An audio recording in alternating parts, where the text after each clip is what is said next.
There are lots of tropes and idiosyncrasies that let you know that you're dealing with a video game. Stuff like level up systems, glowy red barrels, and floaty FPS hands. But there's one trope that can be especially divisive: collectibles. Collectibles have the power to be compelling goals, or to be the worst kind of filler. They can be uniquely crafted experiences, or scattered randomly and without purpose. Kinda sounds like collectibles are a tool to me. We should figure out how to use them for good. Let's talk about collectibles in games, and how you can make players want to collect them all. Or just collect them some. Depends on your goals, we'll get into it. Today's episode is sponsored by Audible. I use Audible to keep up with my book club, and I've got a new audiobook to recommend. A Memory Called Empire by Arcady Martine. It's about a space station ambassador who gets way over her head after her predecessor meets their mysterious demise in a high-tech alien society built around art, aesthetics, and subtlety. It's really unique and fun to read, and it won the Hugo Award, so it's objectively the best sci-fi read of 2019, I guess. It's excellent, and it's on Audible. New members can get access to the all-new Plus catalog too, with thousands of select audiobooks, podcasts, Audible originals, and way more, all included with membership. Go to audible.com/designdoc or text designdoc to 500-500 to get one free audiobook, a 30-day free trial, and explore their Plus catalog. Links in the description. Collectibles at their most basic level kind of seem like a chore. So how do you get someone to do chores? You've got to motivate them. There's a giant toolbox of techniques you could use, but most tools that motivate fall into a couple of categories: extrinsic and intrinsic motivation.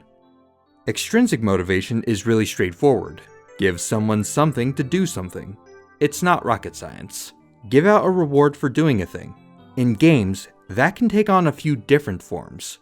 The easiest way to motivate a player to collect stuff is to just force them to do it. Do it or else no game for you. In games like Mario 64, you can't get further in the game unless you grab some of the castle's power stars. Obviously, if you do it wrong, this is a little heavy-handed. Motivating through coercion is not a great long-term strategy. If you're forcing a player to do something unpleasant, they're just going to want to quit your game. Mario 64 does two crucial things to get around the coercive bit. It lets you choose from a list of stars to collect, and you don't need to get them all to move forward. Without both those system features, players could easily get stuck on one particular star and bail out of the game entirely. That structure was tweaked in Mario Sunshine. Collecting shine sprites will eventually unlock new levels and power-ups in the hub world, but most shines don't impact the story progress at all. You have to complete the 7th episode on every main stage, one by one. Lots of players would like to skip some of them, like the Sandbird, but you've got to push through if you want that final stage and ending. Everything else, every other shine, is technically optional. On the other extreme is Rayman 1. Rayman 1 has collectibles of a sort with these cages. The game makes a big deal out of destroying them, but you can just go level to level, ignoring them if you want. For a while. The game has a nasty trick up its sleeve. To get to the final boss, you have to get every single one of the cages. A lot of the cages suck to find, and are hidden behind non-intuitive, invisible triggers, and it's super easy to get frustrated and abandon the effort to get to the end of the game. The later Rayman games adopted a simple threshold system, more like Mario 64. Another extrinsic way to get people collecting is to offer in-game improvements tied to collectibles. In many action-adventure games, the collectibles aren't tied to story progress, but they do give you bonus experience, items, cosmetics, upgrades, or techniques. Think of things like the Golden Skulltula quest in Ocarina of Time, or the 99 Dalmatian puppies in Kingdom Hearts. Gather enough stuff, and you unlock something that makes your character a little better for the rest of the game. Spider-Man has several side quests focused on collectibles that offer XP and special tokens to unlock costumes and upgrades. Every individual collectible is a clear step forward towards that ultimate prize. Yooka-Laylee and the Impossible Lair's bees are kind of a hybrid system between progression and improvements. The game's final stage is the titular Impossible Lair, and it's a grueling, lengthy test of your skills. You can try your luck whenever you want, but if you want to go through the game's other missions to collect the bees, you'll gain more hit points to use for each run in the lair. The system is both a way to improve your character and directly ties into whether you'll complete the game. There's a segment of players who tend to be compelled to collect everything they can find. For them, an elaborate reward for completing the collection is a great gesture that helps make the time spent collecting it all feel worthwhile. Mario Galaxy's reward for gathering all 120 stars is an entire additional campaign, Super Luigi Galaxy. You get to do the whole game over again as Luigi. No, it's not just a palette swap. Luigi has a few changes that make the game tougher. A great reward for a player who has mastered the rest of the game. The Crash Bandicoot series has always had a challenging but fun road to 100% through its collectible gems. Crash 4 brought the game into the new era, and has collectibles too. A lot. The volume and difficulty of the gems in Crash 4 go way too far towards feeling like a punishment. Each of the 38 stages have 6 gems apiece to collect, most of which you get at the end for meeting conditions throughout the stage. 3 gems for collecting 80% of the fruit in the stage. 1 more for getting through it in 3 lives or less. There's a hidden gem somewhere. There it is. But then there's this guy. The gem for destroying every single box in a stage in one go. Yeah, these have been a staple in the series, but not like this. There are 3 main problems. Number 1. The stages are much larger in Crash 4 than in previous games, maybe triple the size of the original trilogy. There are usually well over 100 boxes to break and lots of places to hide them. Number 2. They hid them very, very well. Look at this. Whether the boxes blend into the background, or are completely off screen, or require you to hit a switch and then backtrack. God, I'm getting Rayman 1 flashbacks. The hardest boxes in this game are much harder to find on average than in the original trilogy. Number 3. There are also tons of do or die moments and points of no return, like on rail and chase sequences, on top of some pretty difficult platforming challenges. With boxes to get, you need borderline perfect execution to hit them. Miss one and you'll need to go back to the last checkpoint. It can be 10 to 20 minutes combing a stage for every box, only to realize you missed one and have no way to go back. Plus, even if you get them all, you're not done. The additional inverted stages are the same thing but mirrored and with some helpful visual filters. It's the exact same challenge, just repeated to fill time, or it's more annoying to complete.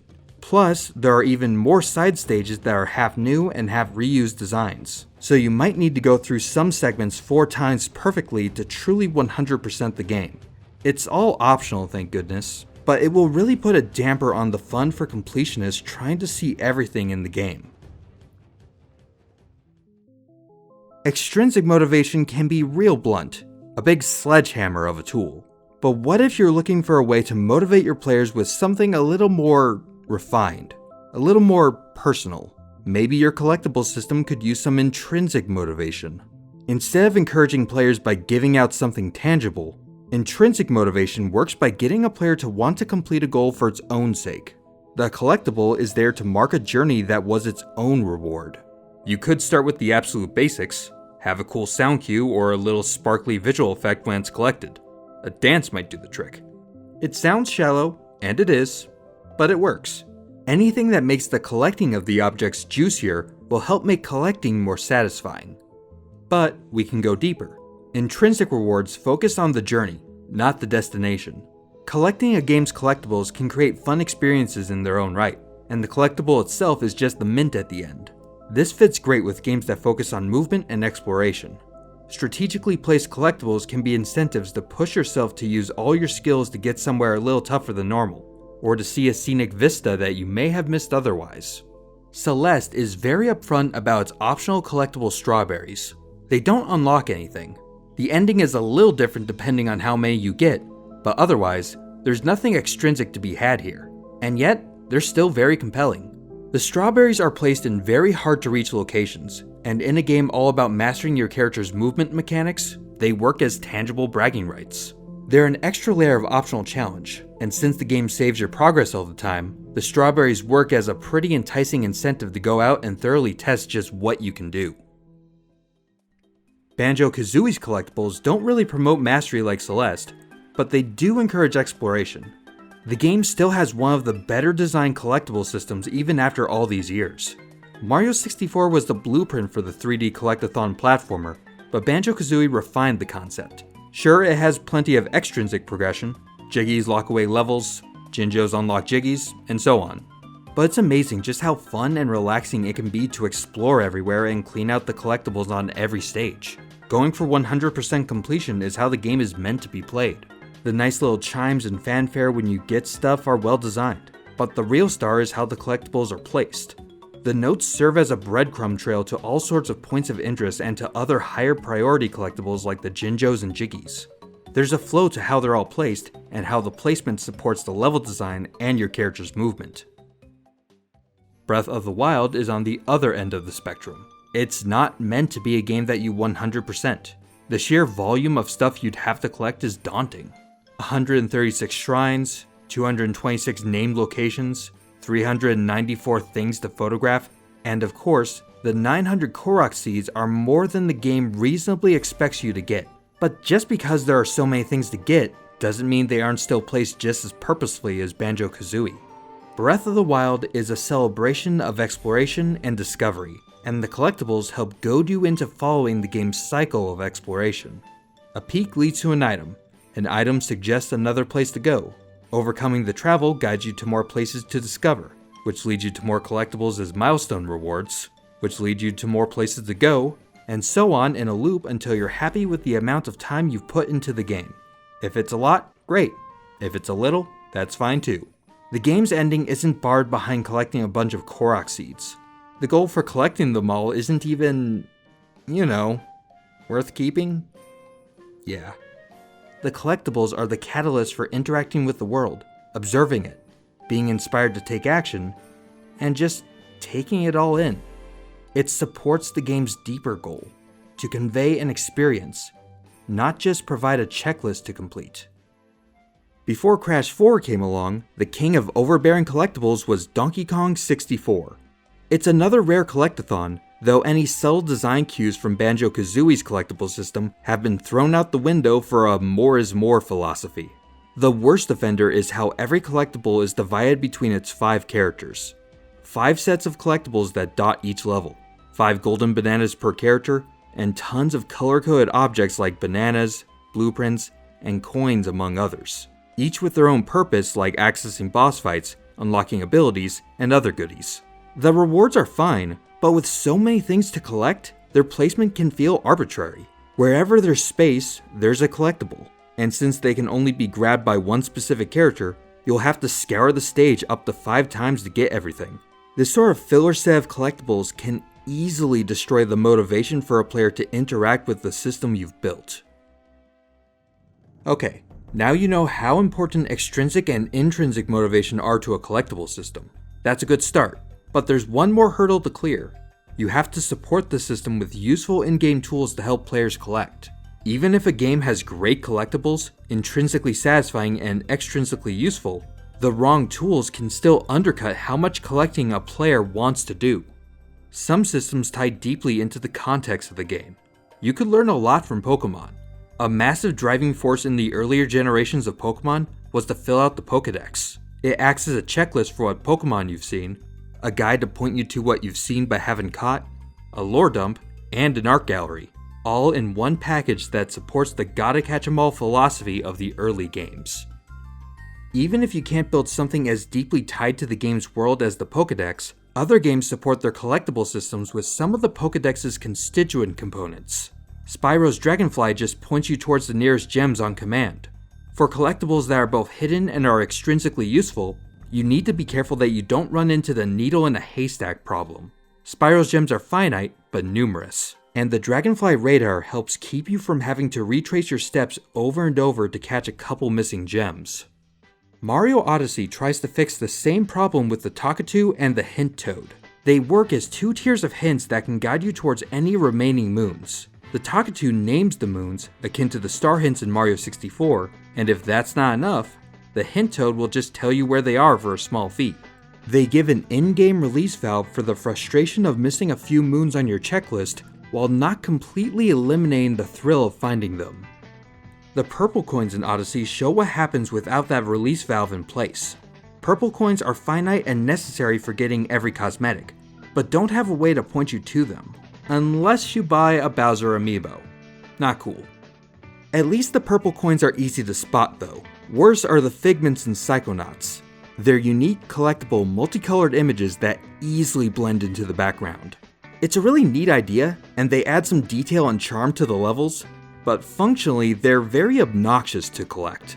They're all hard to spot, and there are basically no in-game tools to track them, which creates a terrible needle in the haystack problem.